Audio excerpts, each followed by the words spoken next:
अस्सलाम वालेकुम व्यूअर्स, मैं हूं समीना पाशा। उम्मीद है आप लोग खैरियत से होंगे। व्यूअर्स, कुछ आम खबरें और अपडेट्स लेकर इस व्लॉग में आपके सामने हाजिर हैं जनाब। इंपॉर्टेंट खबरें हैं जी, क्योंकि एक बड़ा ऐलान, बल्कि यूं कहना चाहिए था जिसका इंतजार वो ऐलान हो गया। तो ये सूरत हाल बनी है जी। फाइनली लॉन्ग मार्च का ऐलान कर दिया है सुहेल आफरीदी साहब ने पेशावर जलसे में। इसके अलावा एक बहुत बड़ा जलसा करने में कामयाब हुई पाकिस्तान तहरीक इंसाफ, और वो भी याद रखिए विदाउट इमरान खान। इस जलसे के ऊपर फिर जो दीगर शहरों में एहतजाज हुए उसके ऊपर डिटेल्स में आपको बताऊंगी, और उसके साथ साथ जो इसके ऊपर रिएक्शन आ रहा है उसकी भी बात करेंगे। 27 सितंबर की डेट ही क्यों दी गई, इसके ऊपर भी गुफ्तगू होगी, और साथ ही साथ मोहसिन नकवी साहब ने एक क्लैरिफिकेशन दी है, वो भी जेर बहस रहेगी। तो काफी कुछ है इस व्लॉग में। आपसे रिक्वेस्ट है कि चैनल को सब्सक्राइब कर लें अगर अभी तक सब्सक्राइब नहीं किया। तो जनाब, फाइनली एक बड़ा जलसा इमरान खान साहब की कैद को 3 साल मुकम्मल होने पर पाकिस्तान तहरीक इंसाफ की तरफ से रखा गया। मेन इवेंट जो था वो पेशावर था, और इस पेशावर के जलसे में काफ़ी बड़ी तादाद में लोग शरीक हुए हैं। काफ़ी मैसिव जलसा था ये। इमरान खान के बगैर इतना बड़ा जलसा करना आसान बात नहीं है, ये याद रखिए।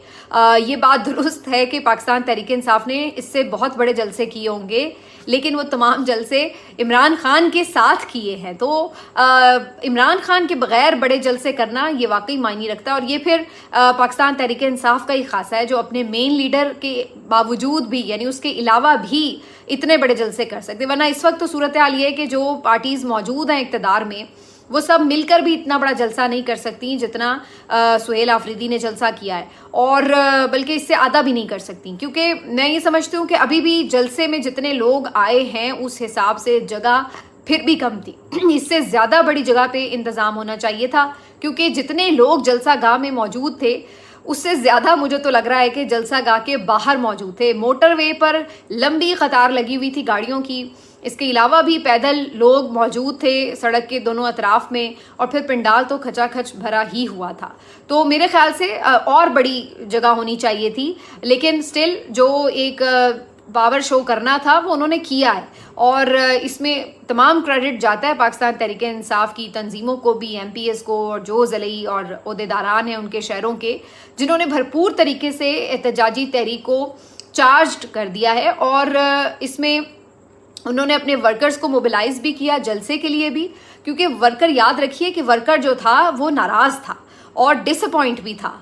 तो ऐसी सूरत में दोबारा से वर्कर्स को खींच के किसी मकाम पर लेके आना, इकट्ठा करना, ये एक चैलेंज होता है, और जाहिर सी बात है उसमें वसाइल भी चाहिए होते हैं। जाहिर सी बात है आपके लिए एक पूरा, जब आपसे वर्कर नाराज़ है कि जी आप कुछ कर नहीं रहे वो, तो आप फिर उनको जब लेके आते हैं जलसा गाह तक, तो फिर आपको उन्हें पूरा एक लाहेअमल भी देना पड़ता है। क्योंकि आज के जलसे में तो कारकुनों ने बैनर्स ही ये उठा रखे थे कि जनाब हमें सिर्फ तकरीरें नहीं चाहिए, आज हमें लाहेअमल चाहिए। तो ये बात तो तय थी कि आज कोई ना कोई बड़ी अनाउंसमेंट होगी।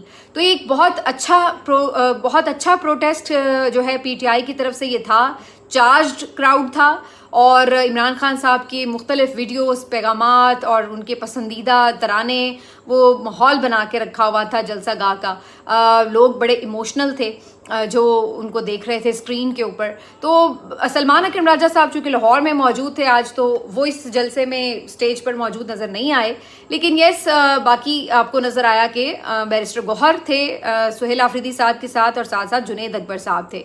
बाकी जाहिर है जो इनके सूबाई गुजरा हैं और जो बाकी ISF के भी ओहदेदारान हैं वो भी दिखाई दे रहे थे। तो काफ़ी इस लिहाज से कोशिश थी कि मैक्सिमम यूनिटी जो है वो उसका पैगाम जाए, और वो काफ़ी हद तक गया। जाहिर है फिर भी मैं ये तो नहीं कहूँगी कि 100% जो थे वो लोग सब राज़ी हैं, लेकिन जनरली एक अच्छा उन्होंने मैसेज तो दिया है एक बड़ा जलसा करके। तो अब अगर सुहेल आफरीदी साहब की स्पीच की तरफ आएँ, तो सुहेल आफरीदी साहब ने एक बड़ी अनाउंसमेंट की है। वैसे तो सुहेल आफरीदी साहब से पहले जुनैद अकबर भी जब आए तो कारकुनान ने डी चौक के नारे लगाने शुरू कर दिए। मतलब लोग तकरीर सुनने के में इंटरेस्टेड नहीं थे, वो बस वो ऐलान लेना चाहते थे कि भाई आप लॉन्ग मार्च का ऐलान करें। तो उस पर जुनैद अकबर ने उन्हें कहा भी कि हम आपको आज कुछ दे के जाएंगे, जो आप सुनना चाहते हैं हम बता के जाएंगे, लेकिन थोड़ा सा सब्र करें। और फिर उन्होंने इस बात पे भी कारकुनान को कन्विंस किया कि जब हम ऐलान अब करेंगे तो फिर आपने पहुंचना भी है, ये नहीं कि सिर्फ ऐलान लेना है। दूसरी तरफ जब बैरिस्टर गौहर आए तो अनलाइकली बैरिस्टर गौहर भी आज बड़े जारहाना मूड में नजर आ रहे थे, और उन्होंने ये बात की कि हमने हर कोशिश करके देख ली, हर मफामत करके देख ली, हम अदालतों में भी गए, हमने जितनी कोशिशें हो सकती थी कि हम बात अपनी कोई मनवा सकें, हमने हर तरह की कोशिश की है, लेकिन अब हमें आपने किसी काबिल नहीं छोड़ा कि सिवाय इसके कि हमें अब सड़कों पर आना पड़ेगा। और फिर अपनी तकरीर में बैरिस्टर गौर ने ये ऐलान किया कि ये आखिरी जलसा है। मतलब उन्होंने ये बता दिया कारकुनान को कि ये मत समझें कि हम कोई जलसा खेलने लगे हैं, ये आखिरी जलसा है, अब हम आगे बड़े ऐलान की तैयारी करेंगे। और फिर जब सुहेल आफरीदी आए तो उनके आते भी कारकुनान ने फ़ौरन डी चौक के नारे लगाने शुरू कर दिए। और फिर सुहेल आफरीदी ने जो अपनी तकरीर की उसमें उन्होंने इमरान खान साहब की जो मसाइब हैं उनका जिक्र किया, उनकी कुर्बानियों का जिक्र किया, उनके दौर की भी बात की कि उस वक्त हालात क्या थे और आज हालात क्या हैं। उन्होंने ये भी बताया कि अब तो खुद इस सिस्टम के जो लोग हैं वो ये कह रहे हैं कि सिस्टम कोलैप्स कर गया, तो फिर इसका मुतबादिल क्या है? क्या पर्ची लेके आएंगे आप, किसी बंदे को पर्ची पे बिठाएंगे, क्या करेंगे? तो उन्होंने कहा कि आपको तो कॉकरोच कहा जाता है, लेकिन हम आपको इकबाल के शाहीन कहेंगे। बड़े एग्रेसिव मोड में थे आज सुहेल आफरीदी और बहुत जोशीले नज़र आ रहे थे। और उन्होंने खूब तनकीद भी की इस्टेब्लिशमेंट पर भी कि आपके बंद कमरों के फैसलों की वजह से सूबे के अमनो अमान का ये हाल हो चुका है और मुल्क का ओवरऑल ये हाल हो चुका है। और इन तमाम चीज़ों के बाद उन्होंने इमरान खान साहब की जो हुकूमत गिराई गई उसकी साजिश का जिक्र किया। और फिर उसके बाद इवेंचुअली उन्होंने ऐलान किया कि इमरान खान साहब की कुर्बानियों का भी जिक्र किया, उनकी बेगम और उनके भांजे और बाकी जो असीरान हैं उनके कैद जो हैं उनके ऊपर भी बात की। और फिर आखिर में उन्होंने ऐलान किया कि 27 सितंबर 2026 को हम इस्लामाबाद का रुख करेंगे। तो ये जो पहले एक कन्फ्यूजन थी कि अडयाला जाना है या डी चौक जाना है, तो अभी एग्जैक्टली ये तो नहीं कहा जा सकता कि इस्लामाबाद में डी चौक ही जाना हो, लेकिन यस ये ज़रूर उन्होंने कंफर्म कर दिया है कि इस्लामाबाद जाएंगे। और जो उन्होंने डेट दी है वो 27 सितंबर की दी है। अब ये बड़ा इम्पॉर्टेंट है कि आखिर उन्होंने 27 सितंबर की डेट ही क्यों दी है, क्योंकि उन्होंने कहा कि कुछ होने जाएगा 27 सितंबर को। तो अब ये क्या होने वाला है जिसके तरफ इशारा कर रहे थे सुहेल आफरीदी। तो एक तो ये बात है, याद रखिए कि मेरे नज़दीक जो ये डेट है 27 दिसंबर, ये बहुत अर्ली डेट तो नहीं है जाहिर है, लेकिन ये बहुत दूर भी नहीं है कि कोई बहुत अक्टूबर नवंबर की डेट भी नहीं है। तो उन्होंने ये एक तकरीबन आप कह सकते हैं कि 50 एक दिन का टाइम बीच में रखा है तैयारी के लिए। और इसके ऊपर जो रद्द-ए-अमल आ रहा था वो मिला जुला रद्द-ए-अमल आ रहा था। कुछ इस पे जो कारकुन थे वो खुश थे कि ठीक है ऐलान लॉन्ग मार्च का हो गया, इस्लामाबाद के लिए हो गया, हम इस बात पे मुतमईन हैं।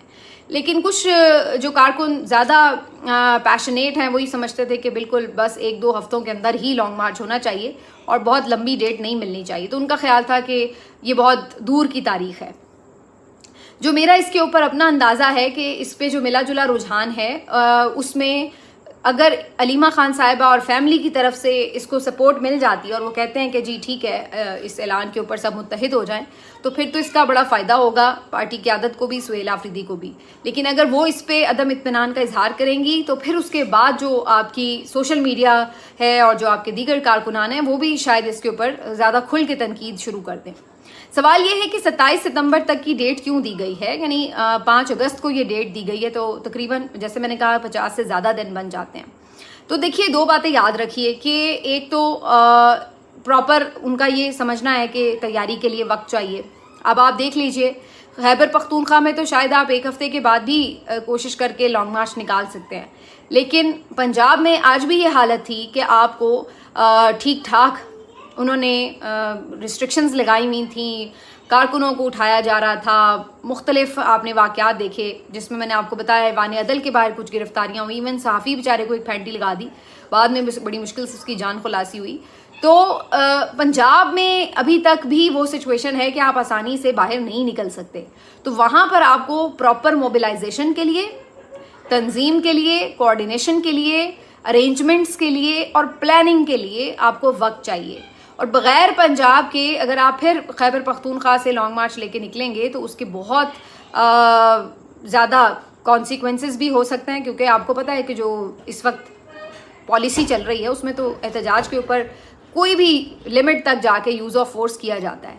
तो पंजाब से सपोर्ट बहुत ज़रूरी होगी और उसके लिए आपको वक्त चाहिए। आप ये नहीं कर सकते कि 1 हफ्ते के बाद आप समझ रहे हो कि जी पंजाब से भी लोग हज़ारों लाखों की तादाद में निकल आएंगे, वो मुमकिन नज़र नहीं आता। अगरचे आज पंजाब ने मज़ामत दिखाई, मतलब मैं देख रही थी ओकाड़ा में भी हुआ है एहतजाज, लिया में एहतजाज की मैंने एक वीडियो देखी है, लाहौर में आज अच्छी गैदरिंग कर ली ऐवान अदल के बाहर, लेकिन अगेन वो ज़्यादा उसमें वकला थे तो वकला पे जल्दी हाथ नहीं डालते पुलिस वाले, तो इसलिए उसके साथ फिर कारकुन भी मिल गए और कुछ पीटीआई लीडर्स भी मिल गए, तो एक अच्छी गैदरिंग नज़र आई। बड़े अरसे के बाद लाहौर में ये एक्टिविटी नज़र आई। लेकिन अगर आप मुझसे पूछें तो लाहौर में जितनी मेन शाहराएँ थी वहाँ पर बहुत बड़ी तादाद में पुलिस एहलकार और पता नहीं कौन कौन से फोर्सेस के एहलकार जो थे वो तैनात थे मेन शाहराहों पर, और उसके साथ साथ रास्ते बंद थे मेन शाहराहों में। बहुत जगह पे इस तरह की पोस्टें बनाई हुई थी कि भाई किसी को एहतजाज के लिए नहीं निकलने देना। तो इस तरह से माहौल था। इसके बावजूद भी ऐवान अदल वगैरह और उसके सामने इन्होंने एक प्रोटेस्ट कर लिया। तो उसके अलावा मैंने जैसे आपको बताया सरगोदा से हमने देखा कि नईम हैदर पंजोथा साहब ने एक रैली निकाल ली। इसी तरीके से कुछ मज़ीद जो शहर हैं पंजाब के उनमें हमें कुछ एक्टिविटी नज़र आई। लेकिन फिर अगेन मैं कहूँगी कि उस लेवल की नहीं थी अभी पंजाब में जिस लेवल की मज़ीद हो सकती थी। मैं वैसे ऑनेस्टली बताऊँ हमेशा जो सिंध है वो सरप्राइज़ करता है, क्योंकि सिंध में इवन मैंने आज कश्मोर, कंदकोट, उमरकोट, पता नहीं कौन कौन सी जगहों की जो है वो रैलीज देखी हैं कि जो वहाँ से लोगों ने पोस्ट की हैं कि जी ये रैलीज निकाली गई और अच्छी तादाद में वहाँ पे लोग निकले हुए थे। इसी तरह कराची में तो कमाल ही हो गया। मतलब कराची में बिलावल भुट्टो जरदारी साहब ने कमाल कर दिया, इसलिए कि वो बिलावल भुट्टो जरदारी साहब जो चंद दिन पहले तक बड़े जमहूरियत और हुकूक के चैंपियन बने हुए थे और अपनी वीडियोस में ये कह रहे थे कि जनाब हम कश्मीर को वही हकूक देंगे जो हम पाकिस्तानियों को मैसर हैं।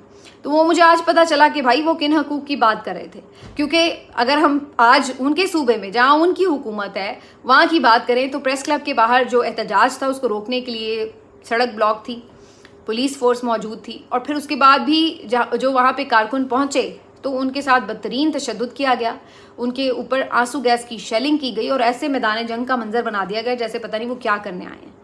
हालांकि कराची प्रेस क्लब में हर दौर में एहतजाज प्रोटेस्ट लोग आके करते हैं, रिकॉर्ड होते हैं और वो हमेशा इतनी स्पेस मिलती है, लेकिन इस दौर में वो भी इजाज़त नहीं है।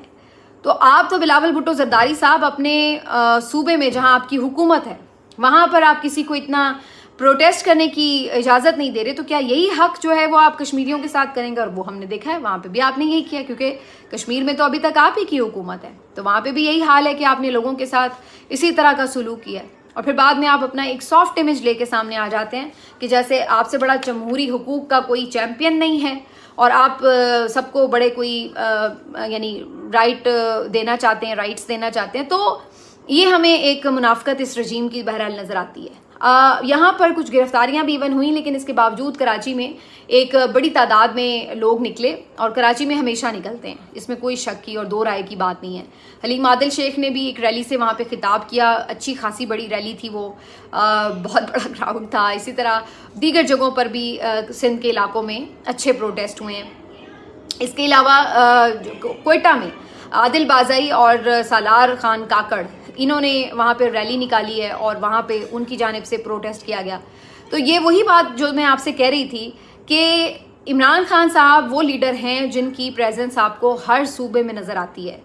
और आज आप कह सकते हैं कि कोई नवाज शरीफ के हक़ में कोयटा में रैली निकाल के दिखाए, या आप कह सकते हैं कि जी पंजाब में पीपल्स पार्टी जो है वो कोई जलसा करके दिखाया। अब आप अंदाज़ा लगाइए, गवर्नर हाउस में इन्होंने एक कोई कन्वेंशन रखा हुआ था, उसमें भी लोग इनके पूरे नहीं आ रहे थे। तो ये जो खासा है ये इमरान खान का है। क्या आप उसको बैक वक्त उसकी आवाज़ जो है वो खैबर पख्तूनख्वा में, बलूचिस्तान में, सिंध में, पंजाब में हर जगह नज़र आएगी। और अभी रिस्ट्रिक्शंस के बावजूद ये सूरत हाल है, ये कोई उन्हें ओपन फील्ड नहीं मिली हुई कि जिसमें जैसे मर्जी लोग आके उनके लिए आवाज़ उठाएं। इसके बावजूद इन तीनों सूबों में लोग निकले और उन्होंने प्रोटेस्ट किए। और उसके बाद जो सोशल मीडिया पर एक अलग माहौल था वो मैंने पिछले व्लॉग में भी डिस्कस किया। तो जैसे मैंने जहाँ से बात शुरू हुई थी कि आपको इन तमाम जो हालात हैं उनको मद्देनज़र रखना होता है कि ये तमाम सिचुएशंस हैं और इनके साथ ही हमने लॉन्ग मार्च अगर करना है तो उसके लिए फिर आपको प्रॉपर प्लानिंग, पूरी मनसूबाबंदी की ज़रूरत है। इस वक्त पीटीआई की तंजीम बहुत कमज़ोर है और पंजाब में तो बिल्कुल आपको एक क्राइसिस नज़र आता है। तो ऐसी सूरत में आप बग़ैर सोचे समझे अगर इस तरह का कोई बड़ा प्लान बग़ैर तैयारी के करते हैं तो वो आप बैल मुझे मार वाली सिचुएशन करते हैं। तो मेरा अंदाज़ा ये है कि दो वजूहात की बिना पर एक ये टाइम फ्रेम रखा गया है। एक तो ये कि तैयारी का टाइम मिले और दूसरा एक दफ़ा फिर सुहेल आफरीदी ने एक मौका ज़रूर दिया है कि अगर मीनवाइल भी आप कोई बेहतरी ले आते हैं हालात में तो शायद प्रोटेस्ट की ज़रूरत ना पड़े। तो उन्होंने बीच में ही एक अच्छा मार्जिन दिया है कि अभी भी इस सिस्टम के पास ये मौका है कि आप कोई मज़ीद आमना सामना नहीं चाहते अवाम से तो कम अज़ कम कुछ ना कुछ आपको देना पड़ेगा। इमरान खान को कुछ ना कुछ आपको पीटीआई को देना पड़ेगा ताकि वो इस बात पे सोचें कि चलो यार आगे हम सोच लें, क्योंकि अभी सिस्टम बेशक जितना मर्जी तुरम खा बना हुआ है, लेकिन ये याद रखिए कि एक ही वक्त में आप कश्मीर के महाज पे भी लड़ रहे हों, आप बलूचिस्तान के महाज पे भी लड़ रहे हैं, आपको खैबर पख्तूनख्वा में भी दहशत गर्दी का सामना है, और ऐसे में आप एक लॉन्ग मार्च भी लेकर आ रहे हों तो जाहिर है हर जगह पर आप एक अपने आप को नहीं फंसा सकते। तो सिस्टम के लिए अच्छा मौका है, बजाय इसकी कि जिद और अना को रख के बीच में कि अच्छा भाई आते हो तो फिर आओ हम भी देख लेते हैं। ये क्या ही बेहतर हो कि आप अभी भी तो जो उनकी जायज़ डिमांड्स हैं, और जायज़ हैं बिल्कुल, कि भाई इमरान खान के केसेस जो हैं वो मेरिट पर सुने जाएं, उनकी मुलाकातें बहाल हों, उनकी फैमिली के साथ, उनके लॉयर्स के साथ, उनके फिजिशंस के साथ उनकी मुलाकातें हों, और अगर उनके फिजिशंस ये समझते हैं कि उनको एक प्रॉपर इलाज के लिए, मेडिकेशन के लिए हॉस्पिटल शिफ्ट करना चाहिए, उनकी रिकमेंडेशन को सुना जाए, देखा जाए, उनकी जो उनके बच्चों से बातचीत है वो बहाल हो, उनकी जो बुनियादी जायज़ मुतालबात हैं इसमें कोई प्रॉब्लमेटिक बात नहीं है। ये उनको पहले भी मिली हुई थी, इसी सिस्टम के तहत मिली हुई थी, आप उनको दें और उसके बाद आप इस चीज़ को एक कॉन्फिडेंस बिल्डिंग मेजर के तौर पर लें, आगे बढ़े। लेकिन अब आप एक बंदे का सांस ही बंद करने पे तुले हुए हैं तो फिर वहाँ पर जो उसकी पार्टी है, उसकी फैमिली, उसके पास क्या ऑप्शन रह जाएगी सिवाय इसके कि वो बाहर निकले और कुछ ना कुछ आप पे प्रेशर बढ़ाने के लिए एहतजाज करे। तो मेरे ख्याल से ये बहुत जायज़ मुतालबात हैं, और अगर अभी भी सिस्टम ये समझता है कि इस तरह की कोई लॉन्ग मार्च को वो नहीं फेस करना चाहता तो ये बहुत आसान है कि आप उनको लें ऑन बोर्ड, और सिर्फ तसल्लियाँ कराने और धोखे देने के लिए नहीं बल्कि जेन्युइनली प्रैक्टिकली आप उनको रिलीफ फ्राहम करें ताकि उनको भी लगे कि हाँ जी हमारी कोई बात सुनी जा रही है। तो ये एक टाइम फ्रेम बीच में रखा गया है कि अगर किसी ने इसमें कुछ अकल से काम लेना है तो वो ले ले, जिसका इम्कान नहीं है, लेकिन इवेंचुअली फिर अपने लिए भी टाइम रखा गया कि फिर प्रॉपर एक तैयारी कर ले। अदरवाइज़ भी सितंबर के एंड तक मौसम भी बेहतर हो जाता है। अभी जो हालात है मौसम के आपको पता है, शदीद हब्स और गर्मी का मौसम, बारिशों का मौसम, तो काफ़ी प्रॉब्लमेटिक हो जाता है बाहर निकलना। अभी ये कुछ चीज़ें वाज़ेह होने बाकी हैं कि लॉन्ग मार्च आप करेंगे तो क्या वहाँ पे कोई इनडेफिनिट टाइम के लिए धरना देंगे, इसका ऐलान अभी नहीं है वाज़ेह। क्या वहाँ पर आप पहुँचेंगे तो किसी एक जगह पे जलसा करके वापस आ जाएंगे, क्या आप डी चौक जाएंगे या इस्लामाबाद के किसी नवाही इलाके में संगजानी पे या कहीं और जो है वहाँ पे कोई इकट्ठ करेंगे। तो ये इसमें अभी कुछ चीज़ें अनक्लियर हैं जो कि ज़ाहिर है आगे वक्त के साथ क्लियर होंगी, लेकिन मैं फिर कहूँगी कि फिर भी इसमें एक मार्जिन है अगर कोई समझे तो।